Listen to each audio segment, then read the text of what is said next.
আসসালামু আলাইকুম, হুমায়রাস ব্লগে সবাইকে স্বাগতম। আশা করছি যে যেখান থেকে আমার আজকের ভিডিওটি দেখছেন সবাই অনেক বেশি ভালো আছেন। আমিও আলহামদুলিল্লাহ ভালো আছি। রাত্রিবেলা আমার ফেভারিট দুধ কলা দিয়ে ভাত খেয়ে নিচ্ছিলাম। তো তারপরে সকালবেলা আর কি দুপুরে রান্নাবান্না করার জন্য দুপুরবেলা চলে আসলাম। দুপুর বললে ভুল হবে, সকালই প্রায় 11টা আর কি 10টা এরকম। তো আজকে হচ্ছে রুই মাছ, আর এটা হচ্ছে কি মাছ সঠিক আমি বলতে পারবো না, সুরমা বা কি, আমি নামটা হয়তো জানতেছি না। তো ওই মাছ দিয়ে আর কি পটল দিয়ে তরকারি রান্না করব, আর 3 টুকরা মাছ আর কি মচমচে করে ভাজবো। তো সব কিছুই আপনাদের সাথে শেয়ার করতেছি। আশা করছি আপনারা পুরো ভিডিওটা দেখে নেবেন এবং একটা লাইক দিয়ে শুরু করবেন, এবং যদি ভিডিওর কোথাও কোনো জায়গায় ভালো লেগে থাকে আমার চ্যানেলটা সাবস্ক্রাইব করে দেবেন।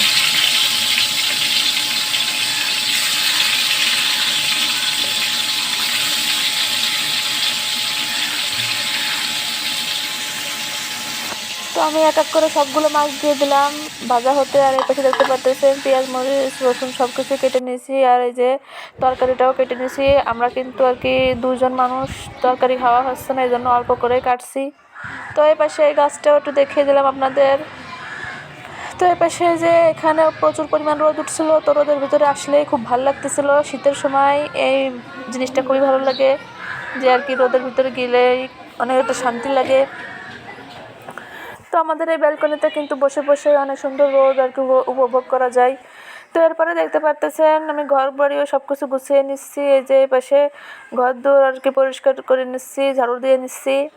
তো রোডের সাইডে বাসা, তো অনেক ধুলাবালি আসে, ব্যালকনিতে এসে জমা হয়। তো সব কিছু প্রতিদিন অন্তত 2বার ঝাড়ু না দিলে আর কি ঘরে হাঁটাও যায় না, এরকম অবস্থা। তো দেখুন কি পরিমাণ বাইরে থেকে ময়লা আসছে।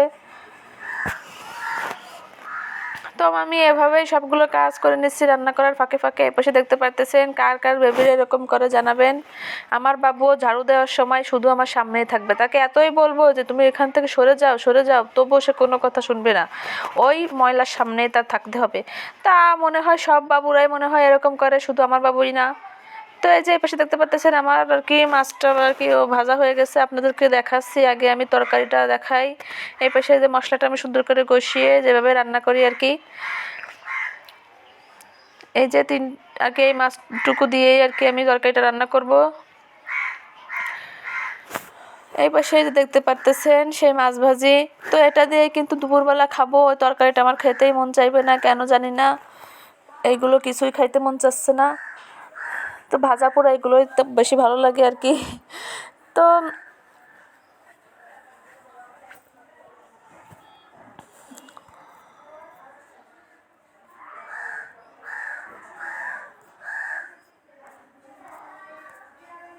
এই যে আমি মশলাটা সুন্দর করে কষিয়ে নিয়েছি। এখন এই যে কেটে রাখা আর কি কেটে ধুয়ে রাখা পটলগুলোর ভিতরে দিয়ে দিব, পটল আর আলু।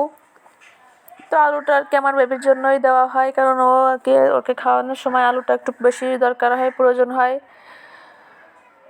তো আর দেখতে পাচ্ছেন এর ভিতরে কিন্তু কোনো ময়লাই নাই, আপনাদেরকে দেখিয়ে দিলাম যাতে আপনারা বুঝতে পারেন এটা কিন্তু আর কি পটলের খোসা আর বিচি। তো এই পটলের সাথে কিন্তু আমি এই আর কি কি বলতেছি মশলাটার সাথে পটল সুন্দর করে আর কি কষিয়ে নিব।